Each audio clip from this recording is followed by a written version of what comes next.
Howdy folks, this is Big Sam, and today we're going to be opening up a Finnish M27 Mosin Nagant parts kit. This is pretty cool because it's very hard to get parts for these rifles, especially a lot of the stock components. And one of the only ways you can really find them is if a parts kit comes up for sale. Now, so what is a parts kit? Well, in this case, it's actually going to be the complete rifle, but the receiver has been cut. So it'll basically be everything but the receiver, including the barrel. It'll have the barrel in here, and we should see that here in a minute. Now, why are parts kits a thing? Well, here in America, they can happen because, let's say somebody commits a crime or does something very bad that they're not supposed to. Well, oftentimes, if the crime's bad enough, here it's considered a felony. And if it's a felony, and you're convicted of a felony in this country, you lose your gun rights for life, which kind of stinks. And what ends up happening is your guns get confiscated, and a lot of times they'll be destroyed. But the good news is a lot of companies make money off of this because they'll destroy the gun, which the ATF, the Bureau of Alcohol, Tobacco, and Firearms, considers to be the receiver is the gun. So they'll cut that up, and then they'll sell the rest of the parts to people like Big Sam, who can use them on other guns.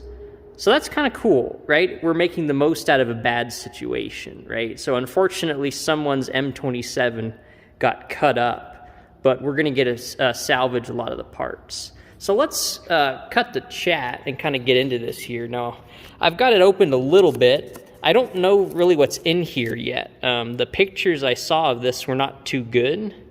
So you're going to find out with me what we actually have here. Let's pull this back here. I can already see right here is going to be the cleaning rod.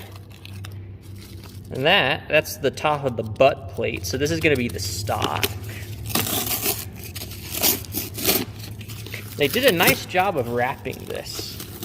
I appreciate that.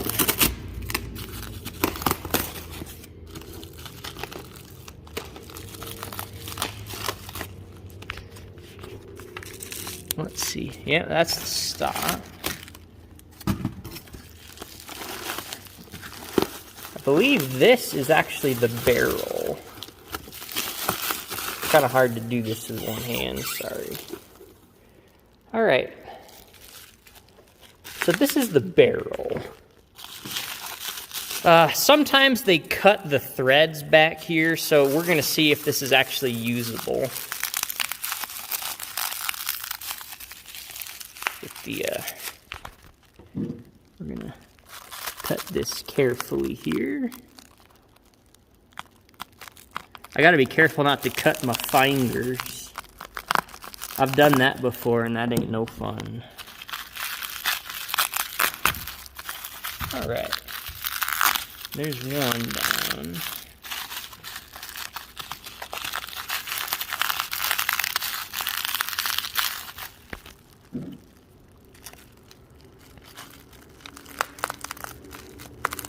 Kind of nice to have a serrated blade. This knife's a really old Spyderco. Really could use to be sharpened, but it's not bad. Alright, so there's one there.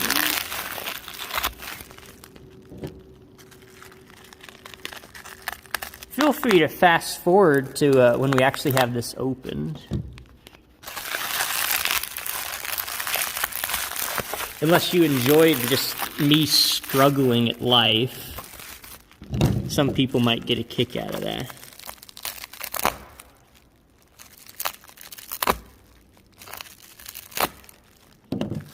Alright.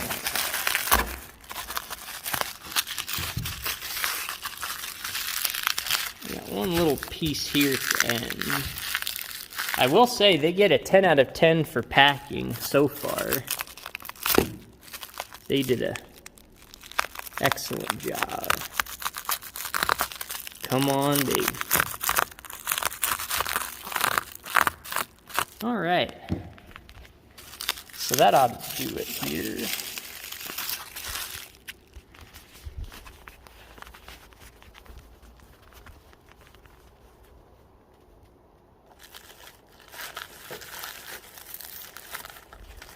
It's not a very good way to mount my phone. All right. Yeah, it's really hard doing this with one hand. Okay.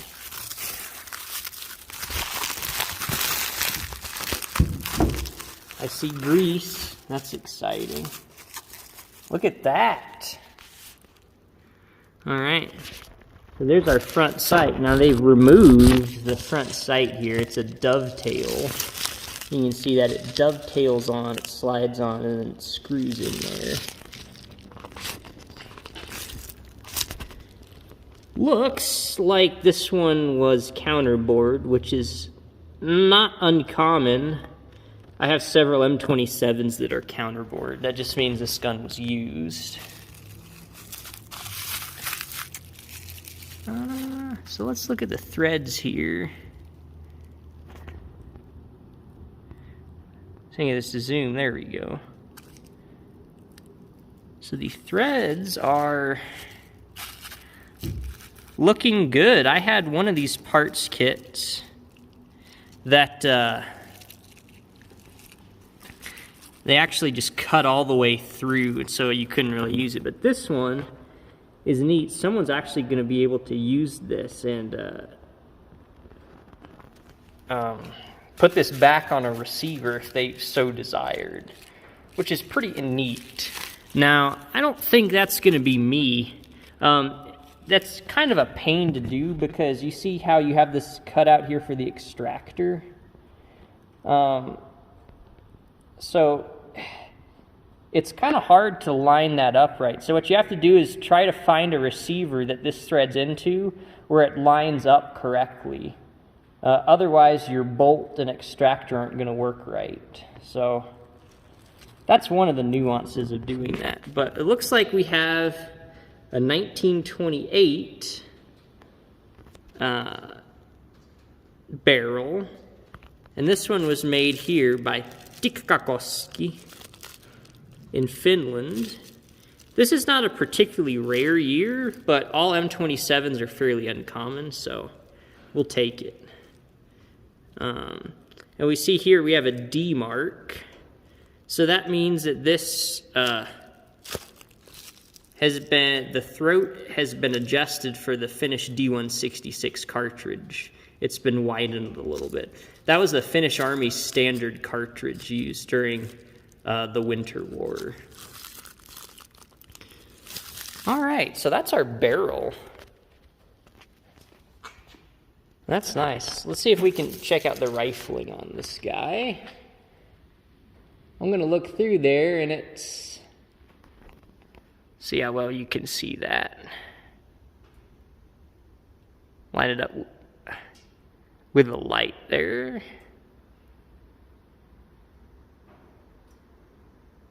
We have to kind of hit pause. It's got a little bit of rifling in it. It's kind of hard to see.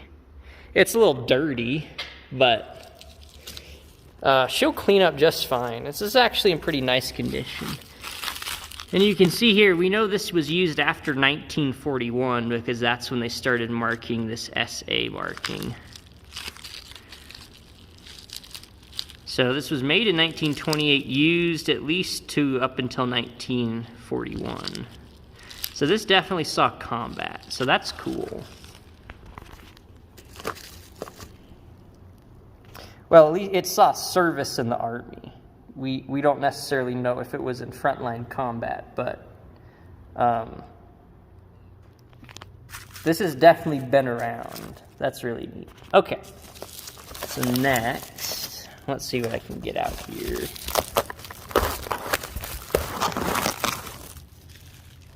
So here is going to be our hand guard and our cleaning rod. I'm going to have to set you down for a second while I pull the stock out here. I'm going to set you right there. Alright, so I'm pulling the stock out now. Here we go.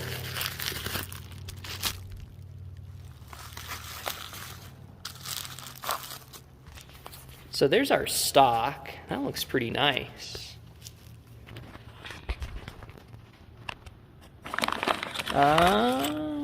We got a whole bag of goodies right here. So take a look at that. I don't think I'm gonna bore you by going through all these. I can talk all day about these. One interesting thing here I'll mention about this bolt, you see right here, it's got these little wings right here. See that? That's very uncommon. The early M27 rifles, they had a cut in the receiver that this little wing would slide into to help align it with the receiver a little better. And what the Finns found out was that was sort of a bad idea, because those slots in the receiver would get filled with anything from ice to snow to dirt, just anything. You get little pebbles in there. If you get little pebbles in there, and the problem is the bolt is attached to this. So if, let's say, a pebble gets in that slot, it'll hit this, and then your bolt can't travel forward any further, preventing you from actually putting this in battery. So pretty early on, they just did away with this. So it's really neat to see one of these bolts assemblies that still has these wings on it. And that's correct for a 1928 M27. So that's correct for this rifle. And that's pretty cool. All right. I don't know if there's anything else in there. What I'm going to do now is fast forward. I'm going to go ahead and open up the stock and the handguard so we can see it. And then I'll fast forward to there next. So see y'all in a bit. All right. So we got them opened here.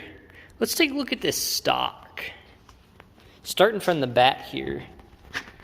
This is actually pretty cool. I haven't seen one quite like this before. See this, guy? So this is one big stock repair. And on finished Mosins, you'll see all sorts of interesting types of stock repairs, but I've never seen one quite like this before. And then they over-stamped the repair with the depot marking here, which is pretty cool. And there's our depot marking here as well. That probably says AV3, but I can't really tell the number.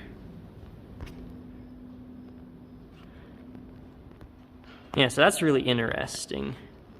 This stock's also pretty cool because it has what we call tiger striping. You see these vertical lines here? So they're really beautiful. And that's always something you want to see in a finished Mosin stock. Sometimes you'll get lucky and find one like that. I've seen ones that are even far more obvious than this, but this is still really nice. There's no horrible cracks in the wrist either, so I haven't really found any cracks to speak of down there. There's no cracks. Now this is a later stock, so at least in this configuration, the stock is not original to the rifle that this used to be before somebody removed the barrel and cut up the receiver. In 1928 at least, the original rifle. And we can tell that because in 1928, when this rifle was initially produced, it had a one-piece stock. And it doesn't anymore, so if I hold this up straight like this, you can see some splices in here.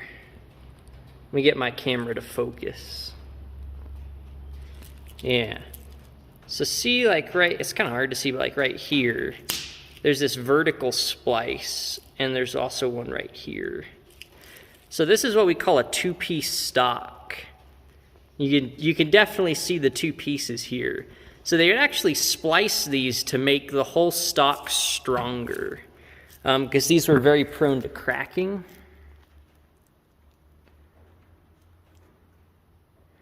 And they did that, they started doing that after 1928 when this gun was made. So once they were producing one-piece stocks for a while, they realized, well, that's a bad idea because they're not very strong. So eventually the Finns mandated that all M27 stocks have to be two-piece. All right, so let me set this guy back down here. And if we move further up, we can see something else that's later. You see this cutout right here? That's for something that we generally call popsicle sticks. So the front barrel band sits here, and it has a bayonet lug, kind of like a Mauser rifle does.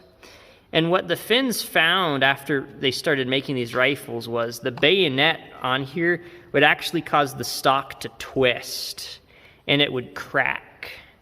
Not good. So what they decided to do was to add some reinforcements here. So they have these two horizontal metal fingers that come back in here, and there's a screw that connects them on both sides. And that helps to reinforce it so it doesn't crack up here. So they got two separate things here and here to make sure the stock doesn't crack. And it seems to work. I don't see any cracks on this stock, so it's looking pretty good, and the handguard actually looks fairly nice as well. Here's our M27 handguard.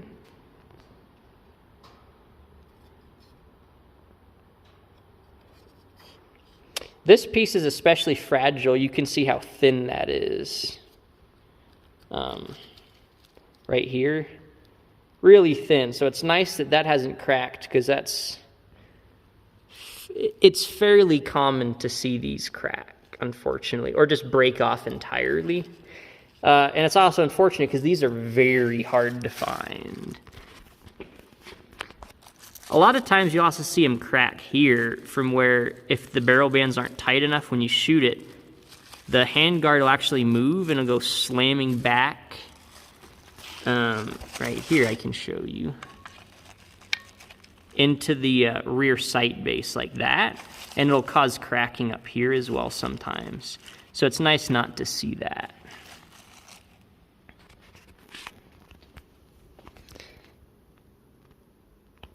All right, guys. So that's what we got. Looks like we got a pretty decent set of parts here. I wanted to share this with y'all because I always like sharing all the weird trash I get in the mail, and this is one of those days. So hope you liked the video, and stay tuned for more Mosin atrocities. Let me know in the comments what y'all would like to see next, and let me know if y'all got any prayer requests. Thanks for watching.